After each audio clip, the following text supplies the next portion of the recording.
Hot stocks में sir आज हमारा जो चर्चे का विषय है ना, कुछ ऐसे स्टॉक्स हम आपके लिए स्पेशली ढूंढ कर लेकर आए हैं।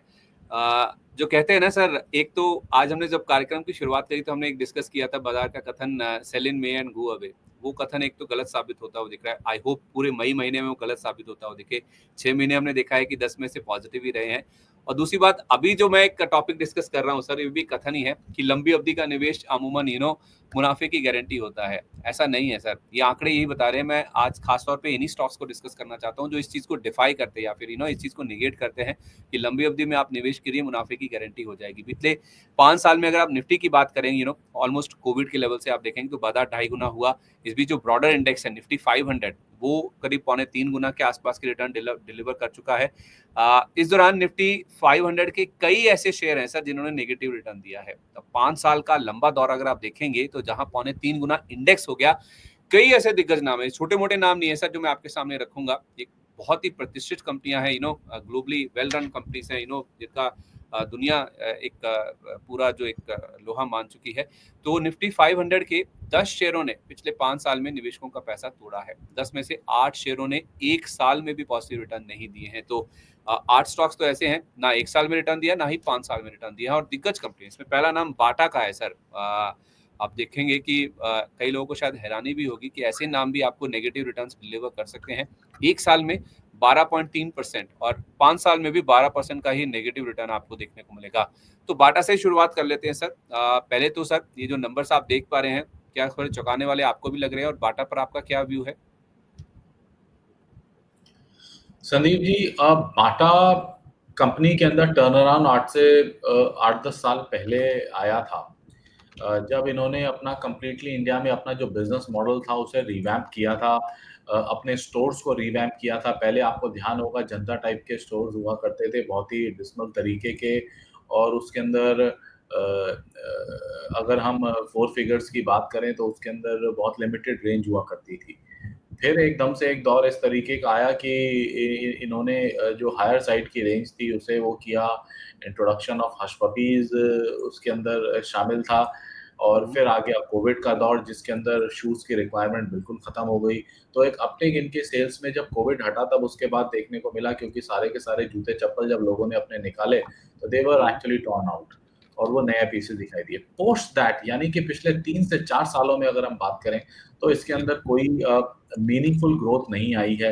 Last what I can remember is कि इनका एक मार्केटिंग कैंपेन चला था जहाँ पे इन्होंने बहुत सही तरीके से टारगेट किया था इंडियन वर्किंग वुमेन को, और आई थिंक रेड के नाम से इन्होंने एक रेंज निकाली थी वर्किंग वुमेन के फुटवियर की, जो कि एक अच्छा हिट भी था, लॉजिकल भी था और एक ज़रूरत की चीज़ थी जो कि क्लिक किया था। But post that I fail to recall कि कोई इस तरीके का कोई मूवमेंट आया भी है या कोई इन्होंने कैंपेन रन किया हो या कोई रेंज इंट्रोड्यूस की हो। सो आई थिंक इस टाइप की चीज़ें जब एक कंपनी एक लंबे दौर से नहीं कोई नई चीज़ ला पाती है तो कहीं न कहीं लोग शायद शिफ्ट हो जाते हैं, या हम इस तरीके से कह लें कि अब बाज़ार में कई और ब्रांड्स भी अवेलेबल हैं जहाँ पे लोग बाग कहीं न कहीं अपनी चीज़ों में शिफ्ट करते हैं। ठीक है, तो व्यू क्या बन रहा है सर स्टॉक में? 5 साल से नेगेटिव रिटर्न है। अभी भी कुछ पॉजिटिविटी की कोई उम्मीद नहीं नज़र में आ रही है मुझे, मैं अवॉइड की सलाह दूँगा लोगों को। अच्छा, दूसरा नाम सर इस लिस्ट में जी एंटरटेनमेंट का है। एक साल में हमने देखा है कि इसमें 28% और 5 साल में 33% का हमने फॉल देखा है। रीजंस आप जानते हैं, जिस तरह के डेवलपमेंट्स हुए हैं इस कंपनी को लेकर, सेबी का भी ऑर्डर आया, जो पूरा मामला चलता हुआ दिखा, फंड डाइवर्जन की बातचीत आई, बहुत सारी चीज़ें हैं। दोनों जो इनके बड़े अधिकारी हैं उनको डायरेक्टर पद से हटने की भी बातचीत की गई। तो जी एंटरटेनमेंट को लेकर आपका क्या व्यू है सर? दिग्गज कंपनी है मीडिया स्पेस में, अगर किसी को रहना ही है तो जी एंटरटेनमेंट या फिर कोई और कंपनी आप कहेंगे, या फिर ये सेक्टर ही अवॉइड करने वाला है? संदीप जी, आपने सही कहा है, ज़ी में जो परेशानी है वो इंटरनल है। जब भी कोई एक मैनेजमेंट रिलेटेड इश्यू किसी कंपनी में चल रहा होता है तो ट्रेडर्स पसंद करते हैं कि उससे दूर रहा जाए तो ज़्यादा बेहतर है। कहीं ऐसा ना हो कि कहीं एकदम से ही कोई नेगेटिव खबर आ जाए, जो कि आती रही है इसके अंदर। यही एक मेजर रीज़न है कि कोई कोई मीनिंगफुल पार्टिसिपेशन इसमें दिखाई नहीं देता है, कोई अपमूव जो ठहरता नहीं है। Most of the rise have been sold off और अभी भी शेयर अपने बॉटम पे ही ट्रेड कर रहा है, तो अभी भी मैं इसे अवॉइड की ही सलाह दूंगा। बाकी मैं बहुत ज़्यादा क्लोजली मॉनिटर है भी नहीं ऐसी लिस्ट में। एक दौर था जब नेटवर्क 18 का शेयर अच्छा किया करता था, लेकिन उस स्पेस में भी अब कुछ आ नहीं रहा है। So as of now, I just don't see any kind of a move coming in this space on the whole. अच्छा, ठीक है, ओके। सर इसी स्पेस में सर ऐसी लिस्ट में अगर आप देखेंगे तो फाइजर इंडिया का एक नाम है। 1 साल में ज़रूर इसने 0.8% का रिटर्न दिया, लेकिन 5 साल में -12.4% का रिटर्न है। फार्मा तो हम वैसे भी बाजार में कोई गिरावट होती, कोई दिक्कत होती है तो डिफेंसिव के तौर पे भी चल जाता है।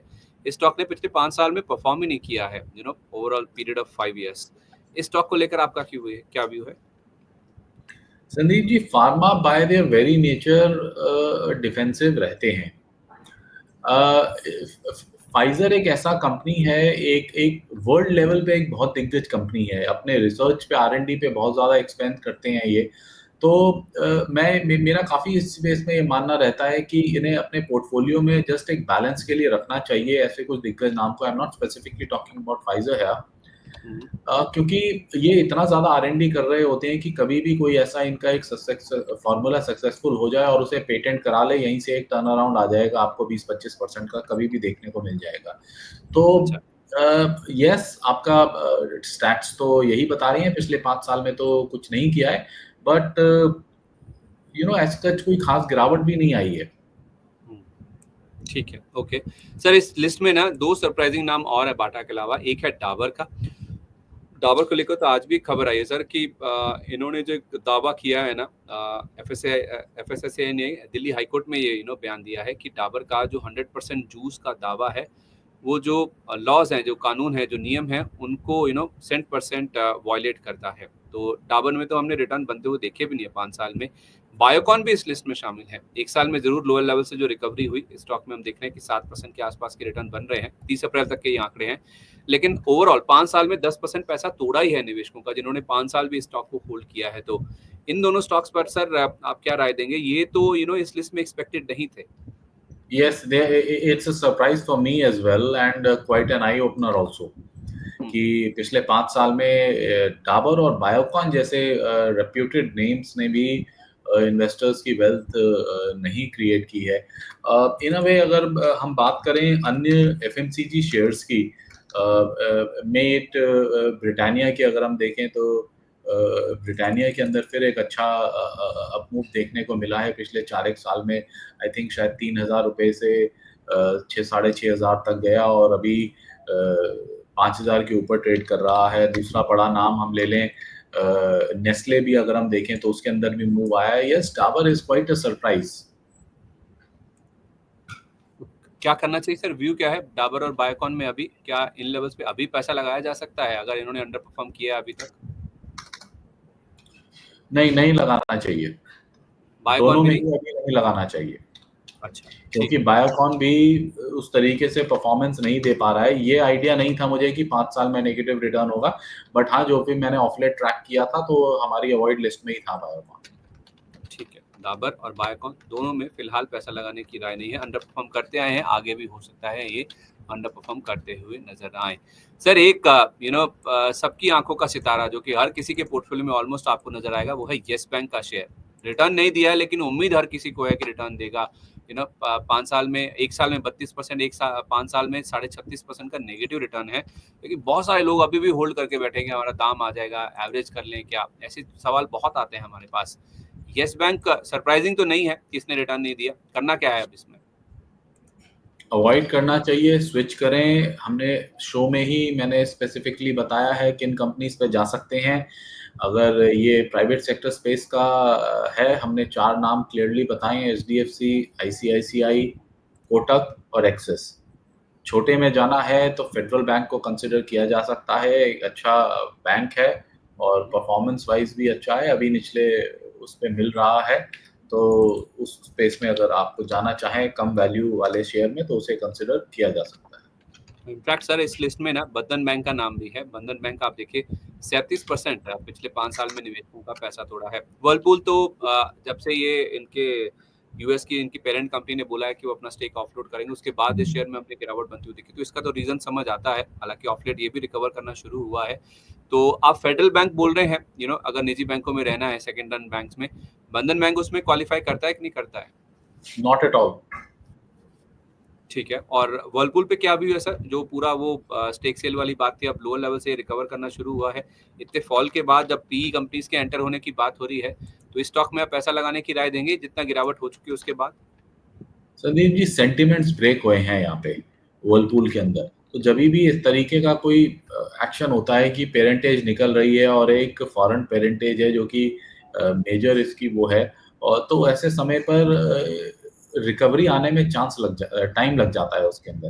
तो मैं इसमें भी I will not rush up and consider buying Whirlpool. अच्छा, ठीक है। तो ये राय है फिलहाल कोटक को लेकर। अच्छा सर, इस लिस्ट में आईजीएल का नाम भी शामिल है। आईजीएल में हमने देखा है कि समय समय पर कुछ कुछ ऐसी नेगेटिव न्यूज आती रही हैं जिस वजह से स्टॉक परफॉर्म नहीं कर पाया। अभी हाल ही में जो दिल्ली में जो ड्राफ्ट ईवी पॉलिसी का अनाउंसमेंट हुआ था, उसके बाद हमने शेयर में काफी बड़ी गिरावट देखी। इनका जो एपीएम गैस का एलोकेशन है, उसको लेकर भी हाल फिलहाल फिर से खबर आ गई कि इनका एलोकेशन फिर से वापस ले लिया गया है, 20% कम कर दिया गया है। तो आईजीएल के लिए सर, आइडियली देखा जाए तो हम एक गैस बेस्ड इकोनॉमी की तरफ मूव कर रहे हैं। अभी ईवी के लिए तो बहुत समय की बात है। अभी जो हमने गैस बेस्ड इकोनॉमी बनने का एक टारगेट लिया लेके चले थे हम, वो भी अचीव नहीं हुआ है। लेकिन आईजीएल जैसे स्टॉक्स परफॉर्म नहीं कर पा रहे हैं। एमजीएल में भी दैट उस तरह का एक्शन नहीं देखने को मिल रहा है। तो क्या जिस तरह की गिरावट हो चुकी है, आपको जिस तरह से हमें अभी सीएनजी में शिफ्ट करना है, अभी भी हमारे देश में जिस तरह से गैस बेस्ड इकोनॉमी की तरफ मूव चल रहे हैं, क्या आईजीएल में पैसा लगाने की अभी सही मौका बनता है? क्योंकि सीएलएसए की रिपोर्ट में पढ़ रहा था, उन्होंने 220 रुपए का टारगेट दिया स्टॉक को लेकर। मेरा भी एक सिमिलर व्यू ही है। अगर मैं और एक्सटेंडेड पिक्चर देना चाहूँगा व्यूअर्स को, आईजीएल के शेयर के अंदर अगर हम और थोड़े 5 साल से और पीछे चले जाएँ, 2008 से 2018 का दौर एक ऐसा था जब ये शेयर एक हॉट पिक में हुआ करता था। 20 रुपए से 160-180 रुपए की सीधी चाल इसने दिखाई, जो कि एक हेल्दी रिटर्न्स हैं। उसके बाद का जो समय इसमें रहा है, फिर एक रेंज बाउंड ट्रेडिंग का रहा है जिसके अंदर 160-180 से लेकर 300 के बीच में पिछले लगभग 6-7 सालों से ये शेयर ट्रेड करता आ रहा है। अभी ये अपनी लोअर बैंड पे आसपास ट्रेड कर रहा है, तो मैं सीएलएसए की रिपोर्ट से इत्तेफाक रखता हूं और यहाँ से एक शॉर्ट टर्म अपमूव के पूरे चांसेस बन रहे हैं। 10-15% का एक अपमूव क्लियरली पॉसिबल है यहाँ से। ठीक है, छोटी अवधि में इन लेवल्स पे भी खरीदारी कर सकते हैं सर, 10 से 15% अपमूव के लिए? यस, कर सकते हैं। ठीक है, ओके। आखिरी नाम है सर इस पूरे स्पेस में, कात्साई नेरोलैक का। पेंट स्पेस की कंपनी है ये। मेरे को थोड़ा ये भी सरप्राइजिंग लगा सर, डिमांड बहुत स्ट्रांग है, जिस तरह से चाहे आप ऑटो की बात करें या फिर डेकोरेटिव पेंट्स की बात करें या फिर घरों में बात करें, तो ग्रोथ तो लगातार हो रही है। रियल एस्टेट इतनी तेजी से ग्रो कर रहा है, उसके बावजूद भी इसने स्टॉक ने परफॉर्म नहीं किया है। कोई सेक्टर स्पेसिफिक प्रॉब्लम है या फिर इसका इंटरनल प्रॉब्लम है कोई, जिस वजह से स्टॉक अंडर परफॉर्म कर रहा है? आई थिंक संदीप जी, एक सेक्टर स्पेसिफिक प्रॉब्लम है। पेंट इंडस्ट्री के अंदर जो अपटेक अगेन कोविड के बाद ही अपटेक आया था और उसके बाद से आई थिंक वही एक अपटेक था जिसने और अन्य प्लेयर्स को अट्रैक्ट किया इस पर्टिकुलर इंडस्ट्री की तरफ। रिसेंटली कई बड़े नाम इसके अंदर ऐड अप हुए हैं। तो अगर हम इसमें सबसे बड़े प्लेयर की बात करें एशियन पेंट्स, तो एशियन पेंट्स ने भी पिछले 5 साल के अंदर कोई खासा रिटर्न नहीं दिया है। अगर मैं फैक्ट्स के ऊपर ही आ जाऊं तो आई थिंक शायद 1500-1600 की रेंज में रहा होगा शायद एशियन पेंट का शेयर, और उसके बाद अभी मेरे ख्याल से 2400 की रेंज में ट्रेड कर रहा है। तो उस रेंज से भी तो कोई बहुत मीनिंगफुल रिटर्न नहीं आया है, क्योंकि वो भी एक लेवल पे आके अटका है और वहां से प्रॉफिट टेकिंग ही आई है उसके अंदर। तो कांसाई नेरोलैक में भी इसी तरीके से चीज देखने को मिली है। लेकिन सर रिसेंटली एशियन पेंट्स की आपने बात करी तो 2125 के आसपास का लो लगाकर 2440 पर आ गया। क्या एशियन पेंट्स में बीइंग अ सेक्टर लीडर यहाँ से और अपसाइड की गुंजाइश आपको दिखती है? सी मैं स्विंग ट्रेडिंग में ज़्यादा इंटरेस्टेड रहूँगा रादर देन मैं कि कोई लंबी चौड़ी पोज़ीशन बनाऊँ। बड़ा सिंपल सा ट्रेड बनेगा मेरे हिसाब से तो अभी करंट लेवल्स पे अगर हम इसे बाय कंसीडर करते हैं, तो 2150 के अराउंड का मैं स्टॉप लॉस रखूँगा और मैं 2700 से 2800 के करीब के मैं नियर टर्म टारगेट्स एक्सपेक्ट करूँगा इसके अंदर। तो ट्रेड कर सकते हैं, स्विंग ट्रेड कर सकते हैं 28-2700 से। अब अभी मैं 2-3 साल के लिए इन्वेस्टमेंट के लिए कंसिडर नहीं कर रहा हूँ क्योंकि क्लियर कट एक रेंज बाउंड मूव मुझे दिखाई दे रहा है। कई सारे नए प्लेयर्स की एंट्री है, अब उनका परफॉर्मेंस कैसा रहता है, आने वाले 1 से 2 सालों में उस चीज़ का क्लैरिटी आएगा, कितना बिज़नेस वो ले पाते हैं क्योंकि अगर वो बिज़नेस लेंगे, अब यहाँ से कोई बिज़नेस एडिशन तो है नहीं, जो एक्जिस्टिंग प्लेयर्स हैं उन्हीं का बिज़नेस सम और द अदर वे कॉर्नर किया जाएगा। ऐसा नहीं है कि लोग बाग ज़्यादा जल्दी पेंट कराने लग जाएँगे या कुछ अलग टाइप के पेंट कराने लग जाएँगे। डिमांड डेफिनिटली है because India is a growing economy, नए फ्लैट्स की ज़रूरत, नए हाउसिंग की ज़रूरत है। बट समव्हाट आई फील कि यहाँ पे अभी हम ट्रेडिंग के लिए ज़्यादा मैं इंटरेस्टेड रहूँगा रादर देन इन्वेस्टमेंट्स। ठीक है, जिनके पास है सर वो भी 2150 के स्टॉप लॉस रखें? यस। चलिए ठीक है, तो पेंट स्पेस में कांसाई नेरोलैक इसने 5 साल में अंडर परफॉर्म किया, लेकिन छोटी अवधि के लिए आप चाहें जो सेक्टर लीडर है एशियन पेंट्स, इसमें ज़रूर एक 2700 से 2800 के टारगेट के लिए ट्रेडिंग का व्यू बनाकर चल सकते हैं। 2150 आपका स्टॉप लॉस है, भले ही आप फ्रेश खरीद रहे हैं या फिर आपके पास पहले से रखा है, तो 2150 का स्टॉप लॉस लगा के आप एशियन पेंट्स में ज़रूर ट्रेडिंग का व्यू लेके चल सकते हैं। चलिए इसी के साथ हॉट स्टॉक्स को यहीं पर समेटते हैं।